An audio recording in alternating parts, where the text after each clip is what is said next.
రాష్ట్రంలో ఎడతెరిపి లేకుండా కురుస్తున్న వానలతో వ్యాధులు ప్రబలుతున్నాయి. ఇతర సీజన్ల కంటే రెయిన్ సీజన్లోనే రోగుల సంఖ్య పెరుగుతుంది. జోరు వానలతో డెంగీ, మలేరియా, టైఫాయిడ్, డయేరియా కేసుల సంఖ్య పెరుగుతున్నాయి. హాస్పిటల్లో అవుట్ పేషెంట్, ఇన్ పేషెంట్లు పెరిగారు. జాగ్రత్తలు తీసుకుంటే రోగాలకు దూరంగా ఉండొచ్చని వైద్యులు సూచిస్తున్నారు.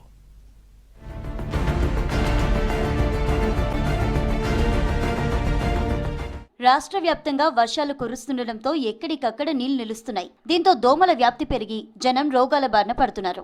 రాష్ట్రంలోని అన్ని ప్రభుత్వ, ప్రైవేటు హాస్పిటల్స్ లో రోగుల సంఖ్య పెరుగుతోంది. ఓపీతో పాటు ఐపీ సంఖ్య గతం కంటే ఈ నెలలో అధికంగా నమోదవుతోంది. వైరల్ ఫీవర్, డయేరియా కేసులు అధికంగానే రికార్డవుతున్నాయి. డెంగ్యూ, మలేరియా, టైఫాయిడ్ బారిన పడుతున్న వారే అధికంగా ఉంటున్నారు.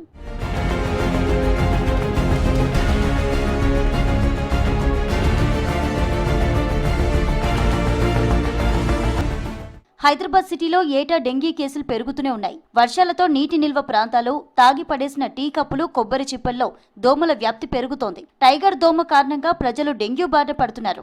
కొందరిలో ప్లేట్లెట్స్ తగ్గి షాక్ సిండ్రోమ్ కు దారితీస్తోంది. ప్రాణహాని ఉండే ఛాన్స్ ఉండడంతో జాగ్రత్తలు తీసుకోవాలని హెచ్చరిస్తున్నారు డాక్టర్లు.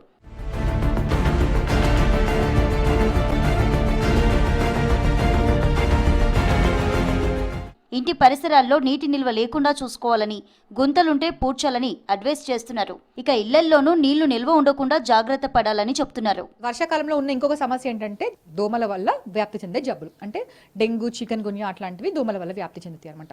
కాబట్టి మన పరిసరాల్లో దోమలు ఎక్కువ లేకుండా జాగ్రత్త పడడం, దోమలు వ్యాప్తి చెందకుండా మన చుట్టుపక్కల ఎక్కడ కూడా నీరు నిల్వ లేకుండా చూడడము. ఒకవేళ ఎక్కడైనా నీరు నిల్వ ఉన్న నీటి గుంటలు అట్లా ఏమైనా ఉంటే కొద్దిగా దాంట్లో ఒక చుక్క కిరోసిన్ వేస్తే అప్పుడు దోమలు వ్యాప్తి చెందకుండా ఉంటాయి. తర్వాత ఏంటంటే డెంగ్యూ అనగానే ప్రతి ఒక్కరు ప్లేట్లెట్ల గురించి ఆలోచిస్తారు. ప్లేట్లెట్ తగ్గుతున్నాయా లేదా, ప్లేట్లెట్లు తగ్గుతున్నాయి, ప్లేట్లెట్ తగ్గితే ఏం చేయాలి? ప్లేట్లెట్ల వల్ల డెంగ్యూ మరణాలు జరగవండి. థ్రాంబోసైటోపినియాతో మరణాలు జరిగే రోజులు ఇప్పుడు లేవు చాలా వరకు. ఓన్లీ డెంగ్యూ షాక్ సిండ్రోమ్ అంటారు. అంటే ఏంటంటే ఒంట్లోని నీరంతా పోవడం వల్ల వాళ్ళు క్రిటికల్ అయ్యే అవకాశం ఉంటుంది.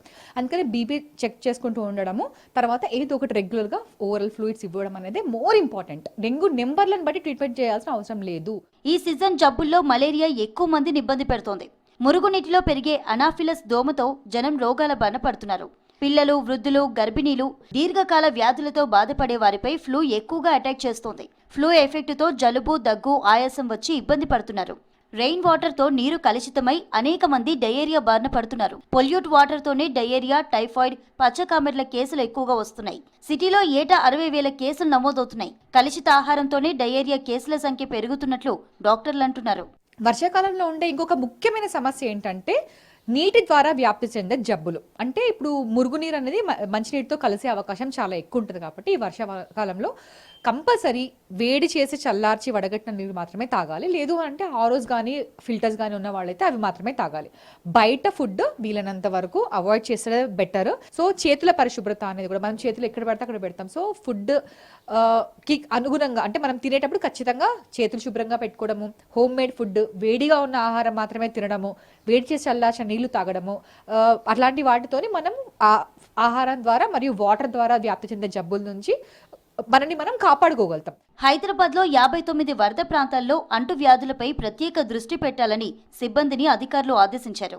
సాధారణంగా మలేరియా, డెంగీ, డయేరియా రోగాలతో పాటు వర్షాకాలంలో కుక్క, పాము కాటుకు గురయ్యే అవకాశం కూడా ఉంది. జిల్లా ఏరియా హాస్పిటల్స్ లో పాము కాటుకు యాంటీ వీనం ఇంజెక్షన్లు, కుక్క కాటుకు రేబీస్ టీకాలు అందుబాటులో ఉంచినట్లు హెల్త్ ఆఫీసర్స్ తెలిపారు.